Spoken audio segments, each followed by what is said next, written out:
الحمدللہ رب العالمین والصلاة والسلام علی سید الانبیاء والمرسلین اما بعد فاعوذ باللہ من الشیطان الرجیم بسم اللہ الرحمن الرحیم۔ سورۃ الحج کی تفسیر چل رہی تھی اور تقریباً 40ویں آیت کی تفسیر تک ہم پہنچے تھے۔ اس میں جو اللہ نے ارشاد فرمایا کہ وَلَيَنْصُرَنَّ اللَّهُ مَنْ يَنْصُرُهُ، اور ضرور بے شک اللہ تبارک و تعالی یعنی ضرور اللہ تعالی مدد فرمائے گا ان لوگوں کی جو مدد کریں گے اس کی، یعنی ویسے بظاہر ترجمہ یہ ہے کہ جو اللہ کی مدد کریں گے اللہ تبارک و تعالی ان لوگوں کی ضرور مدد فرمائے گا۔ تو ایک بات تو اس میں قابل توجہ یہ ہے کہ اللہ تعالیٰ نے اس مدد فرمانے کے ذکر کو بہت تاکید کے ساتھ بیان فرمایا۔ یہ ینصرو فعل مضارع کہلاتا ہے۔ فعل مضارع کلام عرب میں وہ فعل ہوتا ہے جس میں موجودہ اور آئندہ زمانہ پایا جائے۔ جب اس فعل مضارع سے زمانہ مستقبل میں دوہری تاکید لینا مقصود ہو، یعنی مستقبل کی کوئی بات بتانا مقصود ہو اور بہت ہی تاکید کے ساتھ، تو طریقہ یہ ہوتا ہے کہ اسی فعل مضارع کے شروع میں ایک لام لگاتے ہیں زبر کے ساتھ اور آخر میں نون مشدد کا اضافہ کر دیتے ہیں۔ جیسے یہاں پر یہ اصل میں تھا ینصرو، پھر لام مفتوحہ یعنی لام پر زبر شروع میں لے کر آئے، لام زبر لا، اور آخر میں نون مشدد لے کر آئے تو ہو گیا لَيَنْصُرَنَّ۔ تو پہلے ینصرو اگر آپ بولتے تو اس کا مطلب ہوتا کہ وہ مدد کرتا ہے یا کرے گا، لیکن لَيَنْصُرَنَّ جب ہم کہیں گے تو اس کا مطلب ہے کہ وہ یعنی اللہ تعالیٰ ضرور مدد کرے گا۔ تو دوہری تاکید ہے۔ اس کا مطلب یہ ہے کہ اللہ تعالیٰ تو ویسے بھی اگر ارشاد فرماتا کہ اللہ تعالیٰ مدد کرے گا تو وہ اپنے وعدے کا خلاف نہیں کرتا، لیکن جب وہ دوہری تاکید کے ساتھ ایک بات بیان فرما رہا ہے تو گویا کہ تاکید اس لیے لائی جاتی ہے کہ سامنے والے کے ذہن کو ہر قسم کے شکوک و شبہات سے پاک کرنا، اس لیے اس تاکید کو لے کر آتے ہیں۔ گویا کہ اللہ تعالیٰ کے اس طرح تاکیدی انداز سے اسلوب اختیار کرنے سے اشارہ ملتا ہے اس جانب کہ اے سننے والے، جو آگے بات بیان ہو رہی ہے اس کے بارے میں ذرہ برابر بھی شک نہ کرنا، ایسا ضرور ہوگا۔ اور کیا ہوگا کہ وَلَيَنْصُرَنَّ اللَّهُ مَنْ يَنْصُرُهُ، کہ جو اللہ کی مدد کرے گا ضرور اللہ تعالیٰ اس کی امداد فرمائے گا۔ اب اللہ تعالیٰ تو کسی کا محتاج نہیں، اللہ کی مدد کرنے کا کیا مطلب؟ تو اس میں پھر مفسرین نے تعویل کی ہے، اس کی وضاحت کی ہے کہ مراد اللہ کے دین کی مدد کرنا ہے۔ تو یہاں سے یہ نقطہ بھی معلوم ہوا کہ چونکہ دین اللہ کا ہے، دین کا تعلق اللہ سے ہے، لہٰذا بعض اوقات ہم تعلق والی چیز مراد لے رہے ہوتے ہیں لیکن ذکر اس کا کرتے ہیں جس سے وہ چیز تعلق رکھتی ہے۔ تو اللہ تعالیٰ نے اپنا ذکر فرمایا کہ اور ضرور اللہ تعالیٰ مدد کرے گا ان کی جو اللہ کی مدد کریں گے۔ اب اللہ کی مدد کا کیا مطلب؟ یعنی اس کے دین کی مدد کریں گے۔ نتیجہ یہ نکلا کہ جو دین کا کام کرے گا، تبلیغ دین کرے گا، ضرور اللہ تعالیٰ اس کی امداد فرمائے گا۔ اگر کوئی اب بھی اس میں شک و شبہ کرے تو یہ اس کی باطنی خرابی کی علامت ہوگی، کیونکہ اللہ کے وعدے پر مطمئن نہ ہونا، اطمینان نہ کرنا یہ غلط ہے۔ لیکن یہاں تھوڑی سی میں بات یہ ضرور عرض کر دیتا ہوں کہ بعض لوگ دین کا کام کرتے ہیں، تبلیغ دین کا فریضہ سر انجام دیتے ہیں، لیکن وہ یہ سمجھتے ہیں کہ شاید دین کا کام کرنے کے بعد ہم پر کسی کے حقوق باقی نہیں رہے، نہ وہ ماں باپ کا حق پورا کرتے ہیں، نہ بیوی بچوں کا حق پورا کرتے ہیں۔ جی کہاں ہیں؟ پتہ چلا جی وہ تو تبلیغ کر رہے ہیں، وہ تو گھر سے باہر ہیں، وہ تو لوگوں کو نیکی کا حکم کر رہے ہیں، برائی سے روک رہے ہیں، کام بہت اچھا ہے، لیکن شریعت نے ہر کام کی ادائیگی کا ایک طریقہ وضع فرمایا ہے۔ توکل علی اللہ ایک الگ چیز ہے، لیکن اللہ تعالیٰ نے یہ تو نہیں فرمایا کہ تم مجھ پر اس انداز سے بھروسہ کرو کہ لوگوں کے حقوق کو بھی پامال کر دو، لوگوں کے حقوق کو تلف کر دو۔ اگر ہے تو بتائیے، اس کی کوئی مثال دیجئے۔ نبی کریم صلی اللہ علیہ وسلم سے زیادہ دین کی خدمت کرنے والا اور کون ہوگا؟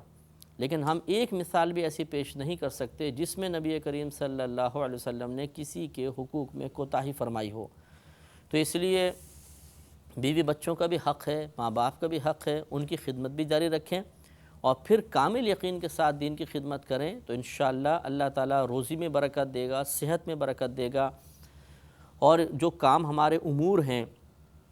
ان میں رکاوٹوں کو دور فرمائے گا۔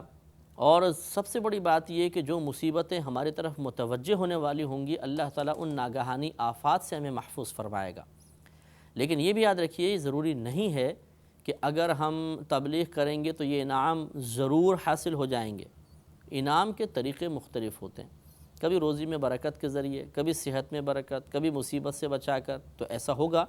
کہ اللہ تبارک و تعالی جسے 100 مصیبتیں ہماری طرف متوجہ ہوئیں، اللہ تعالیٰ نے دین کے کام کی برکت سے 95 کو دور کر دیا، 5 بطور آزمائش جو عام طور پہ آتی ہیں ویسی آ گئیں۔ تو اب یہ شیطان فوراً وسوسہ ڈالے گا کہ دیکھو تم دین کی خدمت بھی کر رہے ہو، اور قرآن میں تو یہ ہے کہ اللہ تعالیٰ ان کی ضرور مدد فرمائے گا کہ جو دین کی خدمت کرتے ہیں، اور تم پہ تو مصیبتیں آ رہی ہیں۔ اس کا مطلب یہ ہوا کہ معاذ اللہ اس قول کے اندر کوئی شبہ وسوسہ ہے۔ تو ایسا نہیں، بلکہ اس وقت یہی حسن ظن قائم رکھنا چاہیے کہ اللہ تعالیٰ نے نامعلوم کتنی چیزوں کے ذریعے میری مدد فرمائی ہوگی، وہ مدد فرمانا چونکہ مجھ پہ مخفی ہے اس لیے اس قسم کے وسوسے آ رہے ہیں۔ اگر اللہ تعالیٰ اپنی مدد فرمانے کے طریقہ کار کو واضح فرما دے،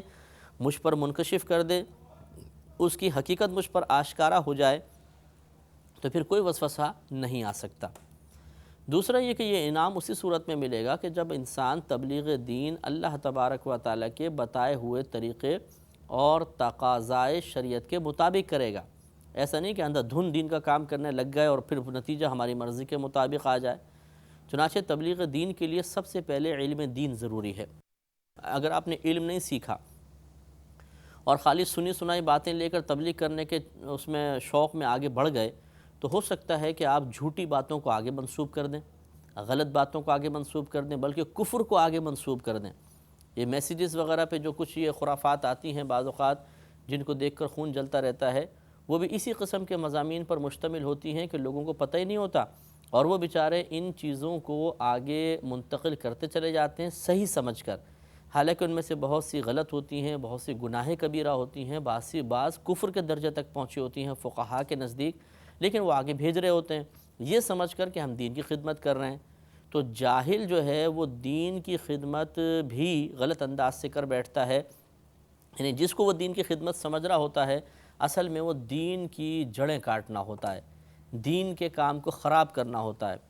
وہ سمجھتا ہے میں لوگوں کو ہدایت دے رہا ہوں، حالانکہ وہ لوگوں کو گمراہی کی طرف لے کے جا رہا ہوتا ہے۔ تو اس لیے سب سے پہلے علم ضروری ہے۔ یہ وجہ ہے کہ بعضوں کو علم نہیں ہوتا تو وہ قرآن کی آیات کی تشریحات، پھر حدیثوں کی تشریحات اپنے پاس سے کرتے ہیں، اور ان کے اپنے اپنے مفاہیم اپنے سوچ سمجھ کے مطابق اخذ کرتے ہیں، اور اس طرح مقصود الہی اور مقصود رسول صلی اللہ علیہ وسلم کو بالکل بدل دیتے ہیں، اور یہ بالکل غلط ہے۔ یہ تبلیغ دین نہیں ہے، یہ لوگوں کو جہالت میں مبتلا کر کے انہیں بھی جہنم کا راستہ دکھانا ہے اور خود بھی جہنم کا راستہ دیکھنا ہے، کیونکہ نبی کریم صلی اللہ علیہ وسلم نے فرمایا کہ ایک زمانہ ایسا آئے گا کہ علم اٹھا لیا جائے گا۔ پھر فرمایا کہ ایسا نہیں ہوگا کہ کتابیں اس سے علم غائب کر دیا جائے گا، یہ کتابیں ختم کر دی جائیں گی، بلکہ علماء جلدی جلدی فوت ہوں گے،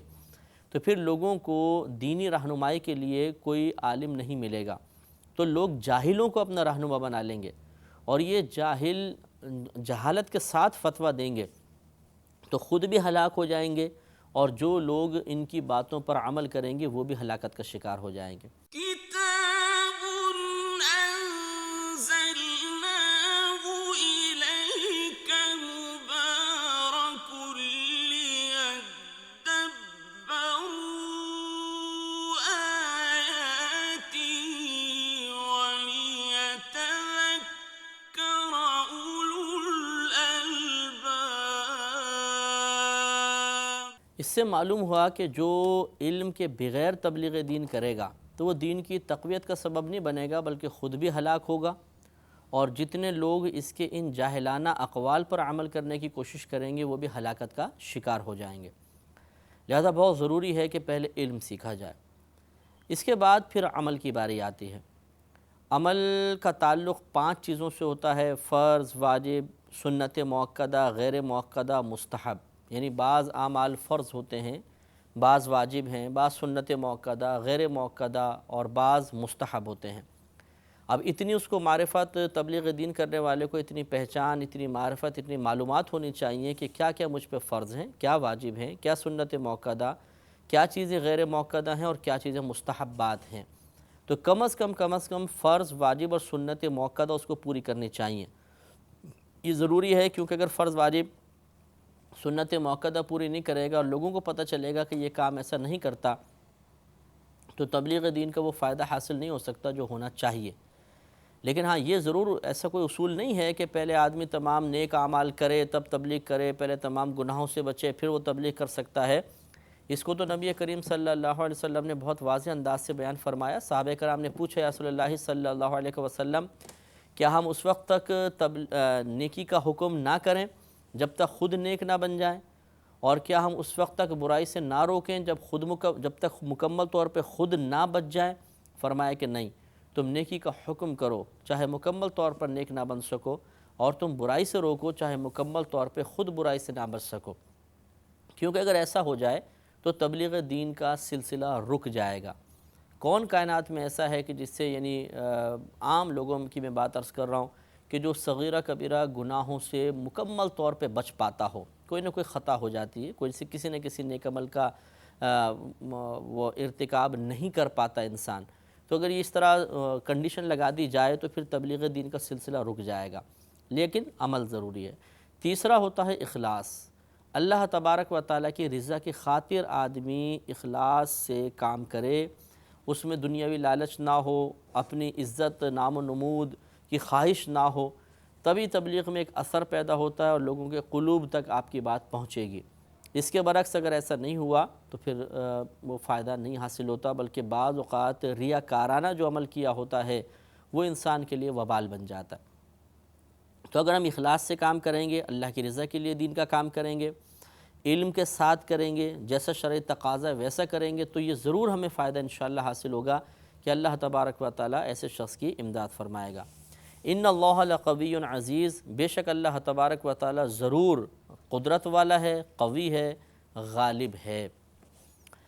الذین ان مکناہم فی الارض اقاموا الصلاۃ وآتوا الزکاۃ وامروا بالمعروف ونہوا عن المنکر۔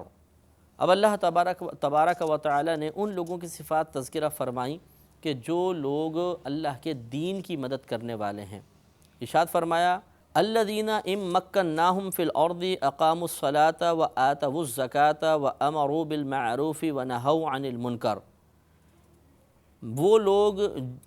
لوگ یعنی اب ان کی صفات ذکر کی جا رہی ہیں کہ جن کا اللہ نے پیچھے بیان فرمایا کہ جو لوگ اللہ کے دین کی مدد کرتے ہیں، ان کی صفات اللہ بیان فرما رہا ہے کہ الذین، وہ لوگ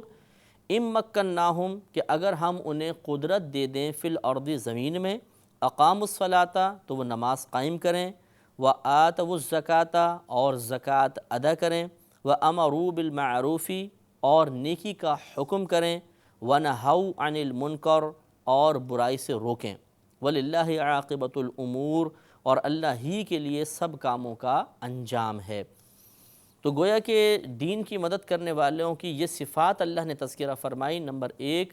کہ اگر ہم انہیں، یعنی اللہ نے فرمایا کہ دین کا کام کرنے والے کی علامت یہ ہوگی کہ اگر اس کو زمین پہ قدرت مل جائے، حکومت مل جائے، اسے تسلط مل جائے، وہ کسی پر حاکم بن جائے گا، تو پہلا کام یہ کرے گا کہ نماز قائم کرے گا، دوسرا زکوٰۃ ادا کریں گے، تیسرا نیکی کا حکم کریں گے، چوتھا برائی سے روکیں گے۔ تو یہ ایک حکومت اسلامیہ کا جو دین کی مدد کرنے کا ارادہ رکھتی ہو، ایک اللہ تبارک و تعالیٰ نے معیار مقرر کر دیا ہے کہ ان پہ لازم ہے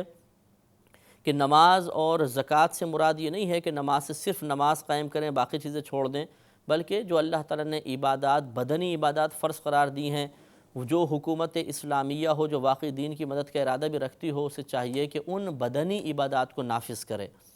آتوا الزکاۃ سے مراد جتنی مالی عبادات ہیں وہ اگر لوگ ادا نہیں کر رہے، جیسے زکوٰۃ ادا نہیں کرتے ہیں، کوئی اور مطلب جہاں پر مال شریعت نے لازم قرار دیا اس کو نہیں دیتے ہیں، اور گورنمنٹ کو یہ پتہ ہو کہ یہ ایسا کر رہے ہیں، تو پھر ان سے وہ وصول کر سکتے ہیں یا ان کو مجبور کر سکتے ہیں۔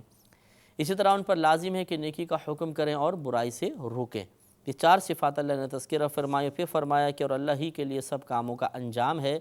یعنی اللہ ہی کے لیے انجام ہے، مطلب یہ ہے کہ تمام کاموں کا انجام یہ آخرت میں اللہ تعالیٰ کے سامنے ہی ظاہر کیا جائے گا، پیش کیا جائے گا، اور اللہ تبارک و تعالیٰ اچھے کام کا اچھا بدلہ دے گا، برے کام کا برا بدلہ عنایت فرمائے گا۔ اب بعض اوقات ایسا ہوتا تھا کہ نبی کریم صلی اللہ علیہ وسلم تبلیغ فرماتے تو کفار آپ کو جھٹلاتے تھے، الزام تراشیاں کرتے تھے، اور اس طرح یہ چیزیں آپ کے قلبی رنج کا سبب بنتی تھیں۔ اللہ تبارک و تعالیٰ نے اپنے حبیب کریم صلی اللہ علیہ وسلم کے قلبی تسلی کے لیے ان آیات کو نازل فرمایا۔ چنانچہ ارشاد ہوتا ہے وَإِن يُكَذِّبُوكَ، اور اے حبیب کریم صلی اللہ علیہ وسلم اگر یہ لوگ آپ کو جھٹلاتے ہیں، فَقَدْ كَذَّبَتْ قَبْلَهُمْ قَوْمُ نُوحٍ وَعَادٌ وَثَمُودَ، تو بے شک جھٹلایا ہے آپ سے پہلے نوح کی قوم نے، نوح علیہ السلام کو، وعاد، اور عاد نے، یہ عاد جو تھی حضرت ہود علیہ السلام کی قوم تھی، اس نے ہود علیہ السلام کو جھٹلایا تھا، وثمود، اور ثمود نے، انہوں نے حضرت صالح علیہ السلام کو جھٹلایا تھا، آپ ان کے نبی تھے، وقوم ابراہیم وقوم لوط، اور ابراہیم اور لوط کی قوم نے، انہوں نے ان کی تکذیب کی تھی، واصحاب مدینہ، اور مدین والوں نے، یہ مدین والے حضرت شعیب علیہ السلام کی قوم تھی، انہوں نے حضرت شعیب کو جھٹلایا تھا، وَكُذِّبَ موسیٰ، اور جھٹلائے گئے تھے موسیٰ، یہاں پہ قوم کا تذکرہ نہیں کیا بلکہ فقط نبی کا کیا کہ موسیٰ علیہ السلام کو جھٹلایا گیا تھا، اس لیے کہ آپ کی تکذیب آپ کی قوم بنی اسرائیل نے نہیں کی تھی بلکہ قبطیوں نے کی تھی جو فرعون کی قوم تھی۔ فَأَمْلَيْتُ لِلْكَافِرِينَ، تو میں نے مہلت دی کافرین کو، ثم پھر اخذتہم فکیف کان نکیر، پھر میں نے ان کو پکڑ لیا، فکیف کان نکیر، تو میرا عذاب پھر کیسا ہوا، یعنی کتنا برا انجام ان کا ہوا، لہذا ان کفار کو بھی عبرت حاصل کرنی چاہیے اور برے انجام سے ڈرنا چاہیے۔ وآخر دعوانا ان الحمد للہ رب العالمین۔